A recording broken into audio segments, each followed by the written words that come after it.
Mi esposa me pidió que trate de explicar las cosas de tal manera que entienda mi hijo Pablito, así es que voy a tratar de hacerlo de esa manera. Buenos días. La asamblea es básicamente el equilibrio al ejecutivo. Sin la asamblea, el ejecutivo presenta lo que considere y sería aprobado. Y ahí está el principio de que exista este poder.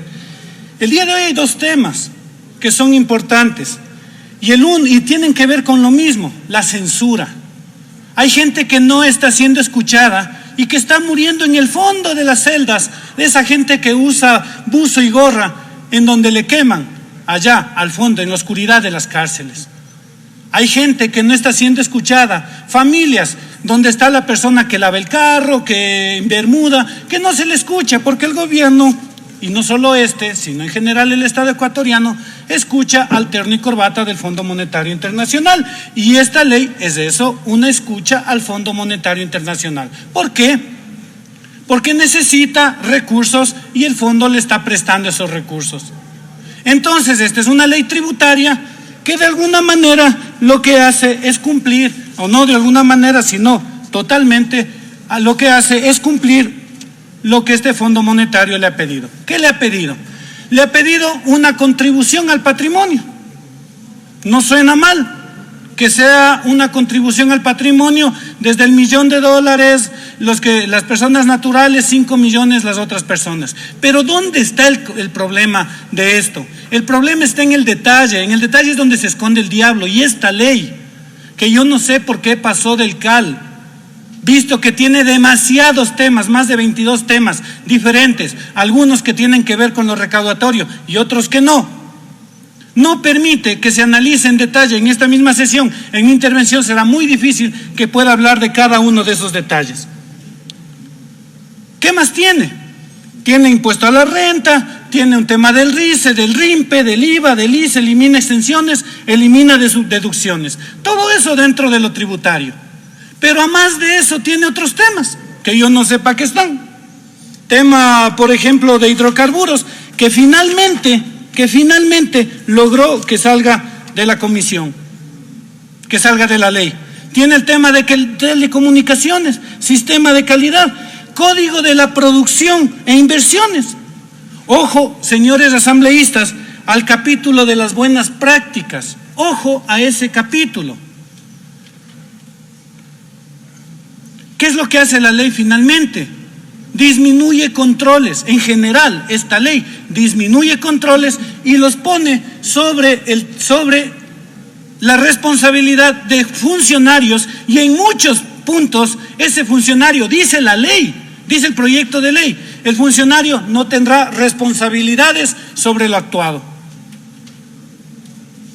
El gran problema es una ley absolutamente compleja. ¿Qué tiene de bueno? Y en esa complejidad es donde entran ciertas trampitas. ¿Qué tiene de bueno la ley? La ley tiene una normativa que actualiza cierta normativa, busca solucionar un aparente déficit fiscal, presenta soluciones alternativas a conflictos tributarios.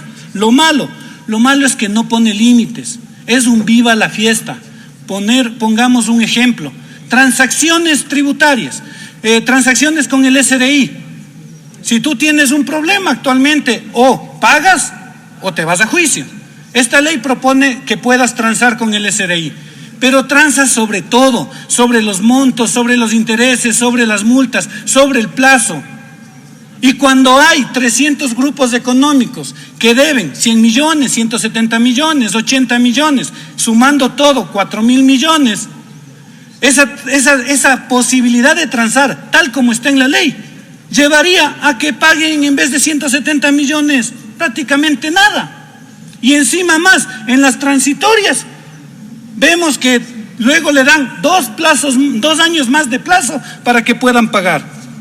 No estructura un modelo productivo.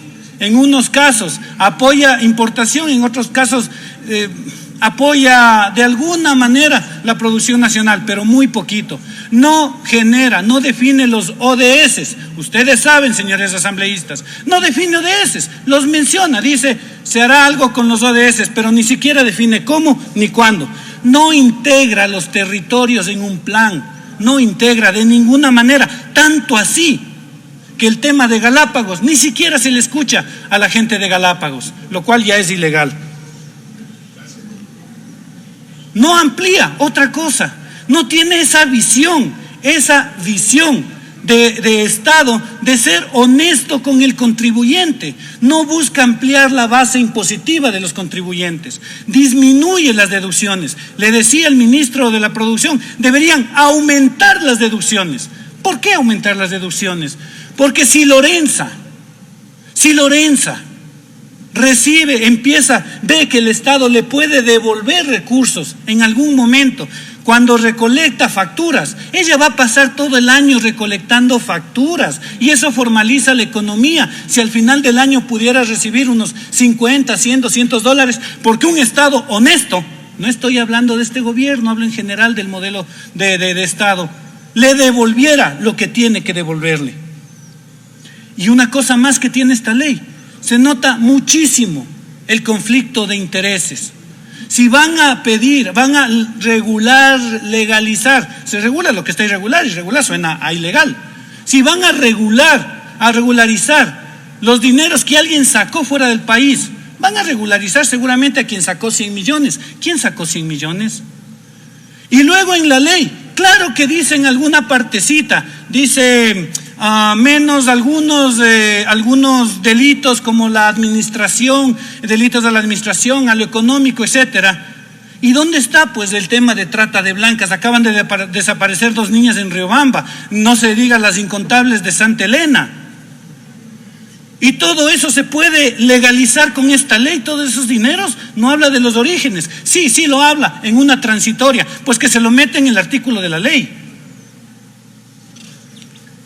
Hay muchos conflictos de intereses. La banca, que puede en este Código del Comercio, puede generar, por ejemplo, estas inversiones dentro de offshore. Analicen ese punto.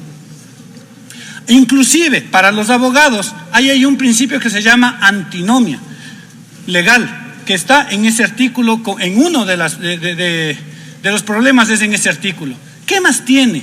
Por ejemplo, el tema del tributo, de esta cosa del patrimonio, de esta contribución al patrimonio.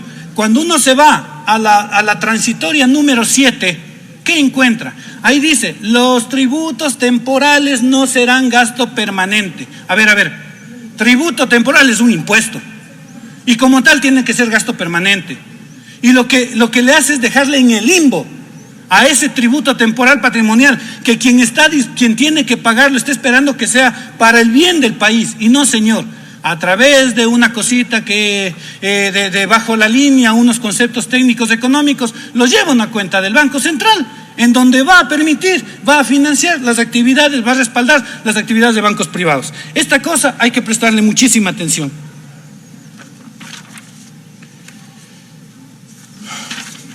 Luego vienen otros temas, o sea, el tema del ICE que no, realmente no está enfocado, y no quiero irme en detalle porque ya no tengo tiempo, pero el tema del ICE que apoya a la energía sustentable o la elimina, apoya a los focos incandescentes, les pone un impuesto, sin embargo quita impuestos a los calefones, a los focos incandescentes y quita impuestos a los calefones de gas.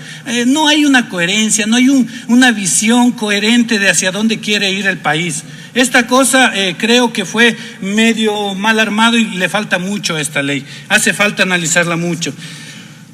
Cuenta con 2 minutos, asambleísta. Pero luego de esto se mete en otros temas.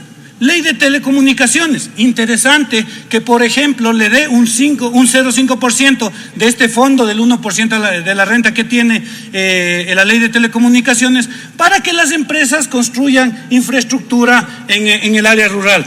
Pero la ley no dice quién la administra, cómo, cuándo, cuál recibe la obra, quién la construye, a qué costo. No hay claridad en el destino de esas infraestructuras, ninguna claridad. Y luego, finalmente, lo que hay que señalar, porque hay que decir el por qué.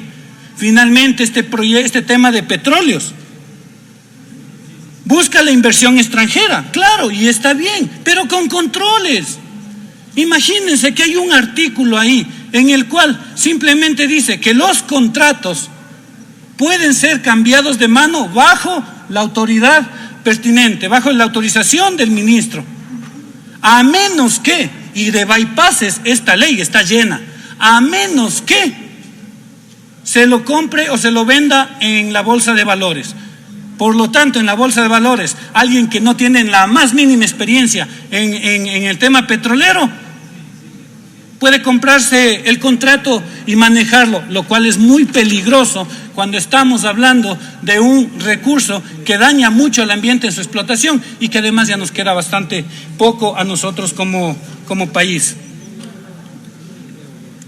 Finalmente, señores, tengo que señalar que en el trabajo de la comisión sí hubo censura.